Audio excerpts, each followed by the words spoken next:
انا عايزك بعد الفيديو ده تقوم تبوس ايد مراتك. اسمع والله، تقوم تبوس ايد مراتك دلوقتي عشان ينعل ابو الفلوس اللي هتخليك انسان لا مؤاخذه. ينعل ابو الفلوس اللي هتخليك لا مؤاخذه. انا عايزك بس تفهم وتسمع الفيديو وتعرف قيمه وتقدير اللي في البيت عندك دي. ما هو لما تكون جوه برميل زباله اوعى تتخيل ان انت هتطلع بحته جاتوه او فرخه على بعضها يعني ولا اي حاجه. هتطلع ببواقي الناس، بفضلة الناس، باللي طالع من بقهم، ترجيحهم، قرفهم. هو ده اللي هتطلع بيه من برميل الزباله. فالحكايه هنا مش حكايه شاكوش بقى، هي قول حكايه بنزه، قصافه، زراديه. فرح متكلف 4 مليون جنيه. 4 مليون جنيه غير الوجايب، غير الناس اللي جايه تغني ببلاش، غير ويريد المولى ان فرحه يبقى ترند. واصلا هو في يوم من الايام قال انا فرحي الترند والناس سمعت، وقبل كده قال انا الترند مش عارف على مستوى ايه وايه. ويشيء ربك برضه زي ما هو افسد الشباب وافسد البنات، سبحانك يا رب، يقع برضه في نفس المشكله.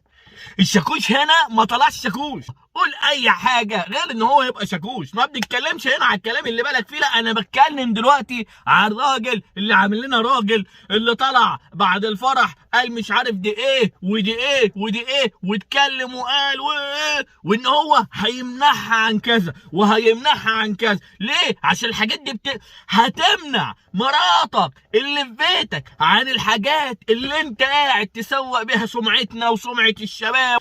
الحاجات اللي انت عمال تبوظ بيها اخلاق الشباب واخلاق البنات والدنيا دي كلها، انت جاي دلوقتي تقول هتمنعها عن مراتك عشان هي شرفك وفي بيتك، وعشان تحافظ عليها لازم تمنعها عن الحاجات اللي انت قاعد تتشهر بيها. وفي يوم من الايام قلت انا الترند على مستوى العالم. يشيء ربك انك برضه تبقى ترند في الفضايح والمهزقه وفي الرجوله اللي بالك فيها.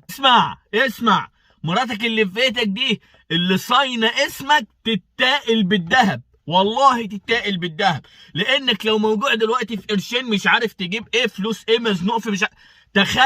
تخيل ان مشكلتك اتغيرت، بقت من فلوس لشرف. هيبقى موقفك عامل ايه؟ انت ممكن تقضي على حياتك، بس الفلوس هتعافر شويه، هتتعب شويه، توفر شويه، المهم ربك هيدبرها. بس لما تتمس في اعز حاجه تخصك، تملكك، في كرامتك، في شرفك، في بيتك، في عيالك، في مراتك، دي كبيره. ما تتقلش بملايين ولا مليارات الدنيا دي كلها. انت لازم تفهم الكلام ده. هو ده الجهل اللي حاكمنا، هو ده اللي مسيطر على البلد. هي دي الترندات المفرقعه، عمل وسوى ومراته عملت ومراته سوى. يا نهار اسود يا جدعان، الشهره اللي تخليني فرجه للعالم، الشهره اللي تخليني مهزقه، الشهره اللي تقل مني ومن سمعه بيتي واهلي. ويا نهار ينعل ابو فعلا الفلوس اللي تعمل في الانسان كده. ابو الفلوس اللي تخلي سمعتي وسمعه بيتي واهلي واهل مراتي على كل لسان. وابو البت طالع في كل فرح العمده طالع في كل حته يقول ويحكي وانت يا عم الحاج ما كنتش عارف هتودي بنتك لمين، هتودي بنتك لفين. لا حول ولا قوه الا بالله. بيوتنا بالدنيا، حافظوا على عيالكم وحافظوا على بيوتكم.